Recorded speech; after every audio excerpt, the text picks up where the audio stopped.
Welcome back to another episode of Space This Week. Every Monday, I bring you the latest happenings at SpaceX's Starbase, all the rocket launches we saw in the past 7 days, and all the other cool stories in the space biz. And it's been another rammed week. Lots of Starship news, a massive number of launches, and the beginning of a mini space race.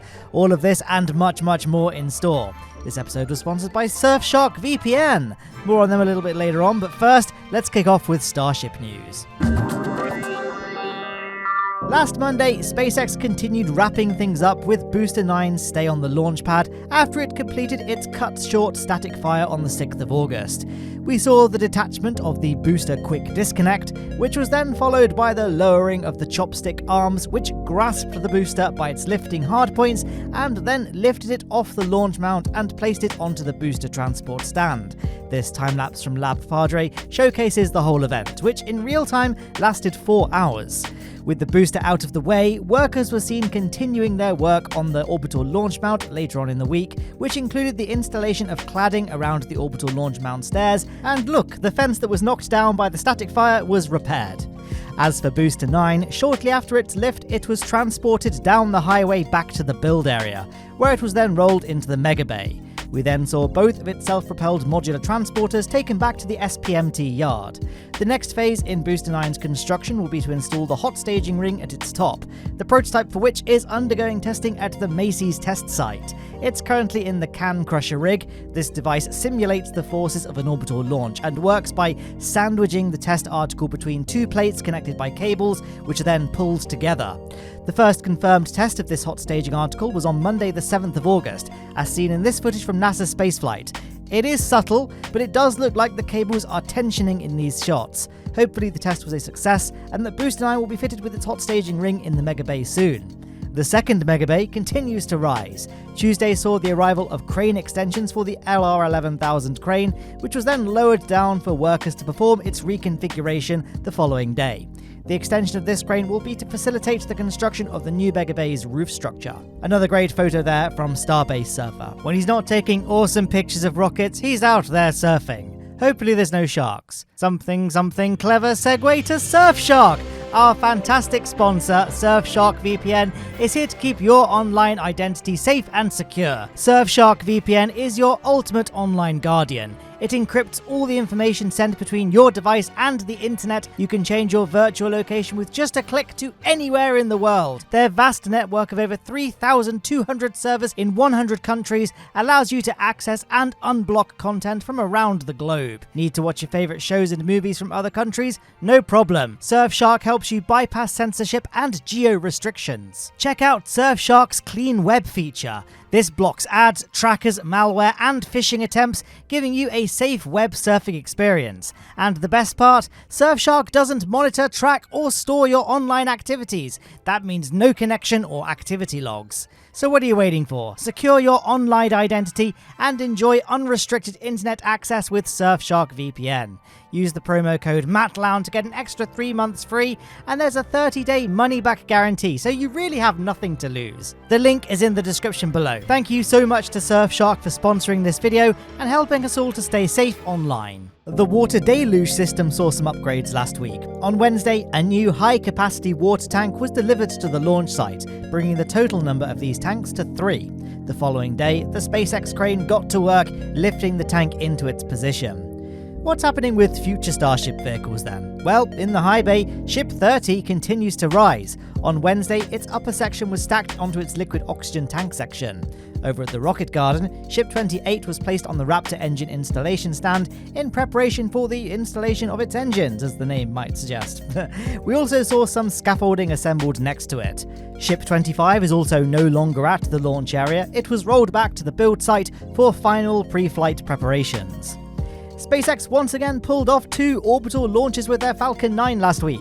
The first launch was Starlink 6-20, which took place in the foggy darkness of the Vandenberg Space Force Base on Tuesday. The payload was 15 Starlink V2 mini satellites, which were successfully deployed to Starlink Shell 6 in low Earth orbit. Following stage separation, Falcon 9's first stage successfully landed on the Of Course I Still Love You drone ship in the Pacific Ocean, wrapping up this booster's 5th overall flight. The other Falcon 9 launch we saw last week was another Starlink Shell 6 mission, this time Starlink Group 6-9. The rocket carried 22 Starlink V2 minis, delivering them to orbit successfully. The first stage booster performed its landing on the Just Read the Instructions drone ship in the Atlantic Ocean, wrapping up its 9th overall flight. We saw a big launch from Russia last week. This was a Soyuz 2.1B, which launched on Thursday from the Vostochny Cosmodrome. It was carrying the Luna 25 payload, which is a lunar lander that forms the first phase of Russia's Lunar Glob program, which aims to establish a fully robotic lunar base. What's interesting about this mission is that the lander is aiming to land at the moon's south pole, a region that no other lander has successfully managed to land at. This is especially interesting because the recently launched Indian lander, the Chandrayaan-3, is also hoped to land at the South Pole. This lander is currently set to make its landing on the lunar terrain on the 23rd of August. Now, although the Russian lander set off far more recently than the Indian one, it's charting a much swifter and more direct route to the moon. This could potentially enable it to land on the lunar soil as early as 10 days post-launch, on the 21st of August specifically. Roscosmos has been pretty transparent about their aspiration to achieve the landing before India do, so it's going to be exciting watching this mini space race play out. What's your money on? Will India make it first, or will Russia swoop in and take the prize? Let me know what your thoughts are in the comments down below, and hey, if you are enjoying the video so far, then don't forget to drop a like down there. It really helps support what I do here. China was a hub of launch activity last week. Let's run through all the launches that they achieved. On Tuesday, the Huanjing 206 satellite was successfully launched from the Taiwan Satellite Launch Center using a Long March 2C rocket. This satellite is designed to capture high-resolution S-band radar imagery with a resolution of 5 meters, and its primary mission, according to official sources, is to contribute to disaster prevention, reduction, relief efforts, and environmental protection. On Thursday, a Ceres-1 launch vehicle, developed by private firm Galactic Energy, took off from the Jiuquan Satellite Launch Center.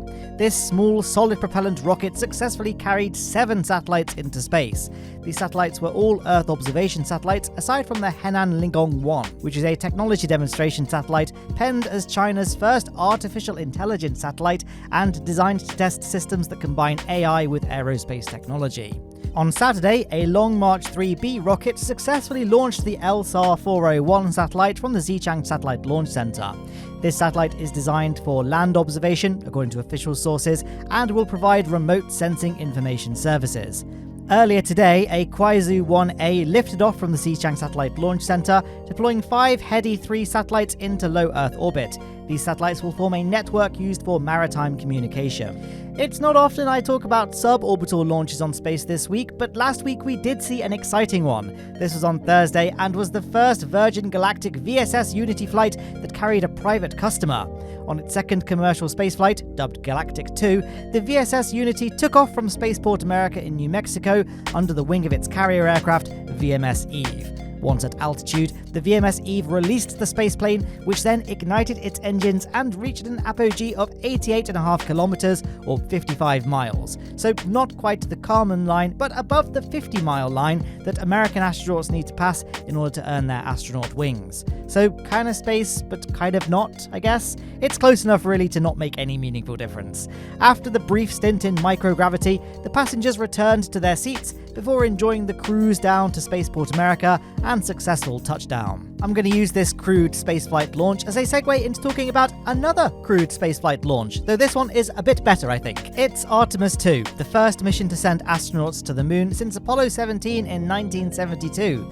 Last week on Monday, the crew of Artemis 2 visited the Orion spacecraft that'll be their home for their 10-day lunar flyby mission, which is currently undergoing acoustic testing ahead of its integration with the European Service Module. Here's a photo of one of the crew members exiting the Orion module. It's definitely going to be a cozy ride. In other Artemis 2 updates, teams from both NASA and the Department of Defense successfully undertook Recovery Test 10 off the coast of San Diego, which simulated the operational procedures in safely recovering the Artemis 2 astronauts after they've made their splashdown in the Pacific Ocean. The James Webb Space Telescope recently built upon findings of the Hubble Space Telescope concerning the star Earendel. This distant star, the most remote ever identified within the initial billion years after the Big Bang, was thoroughly assessed with the Webb's near-infrared camera, which painted a vivid picture of this massive star, demonstrating that it burns at over twice the heat of our Sun and around 1 million times greater in luminosity. Among the speculations arising from these observations is the possibility of Earendel having a cooler and redder companion star, which was deduced from Earendel's coloration. On the International Space Station, the crew began the process of unpacking the new science payloads and supplies delivered by the recent Cygnus 19 cargo mission. Among the payloads were new experiments aimed at enhancing fire protection, a novel water dispenser, and a memory card containing artwork contributed by students worldwide. The next delivery is anticipated for the 24th of August and will involve the Progress 85 spacecraft. Mere hours later, on the 25th of August, NASA's SpaceX Crew 7 mission will commence, dispatching a team of 4 astronauts to the station. Crew 7 is comprised of NASA astronaut Jasmine Mogbili, Danish astronaut Andreas Mogensen, Japanese astronaut Satoshi Furukawa, and Russian cosmonaut Konstantin Borisov. As for the crew currently aboard the space station, Sergei Prokopiev and Dmitry Petelin recently completed their 8th and 6th extravehicular activities respectively. During these spacewalks, they affixed debris shields onto the external surface of the station's Razvet module and undertook assessments on a work platform primed for attachment to the European robotic arm in future missions. Lowne Aerospace had another week of no launches. Sorry for the couple of weeks of no Kerbal, everyone. Life has been really busy for me. I was recently on a multi-day sea kayaking trip and have been taking advantage of a brief period of sunny weather to go mountain biking. But I have big plans for a video this Saturday, so mark your calendars. Until then, why not check out one of the video suggestions on screen right there. They're both from my channel, so they must be good, right? And of course, big thanks are owed to all those folk on the left who help support what I do here. But that's it from me. I hope you enjoyed, and thank you for watching.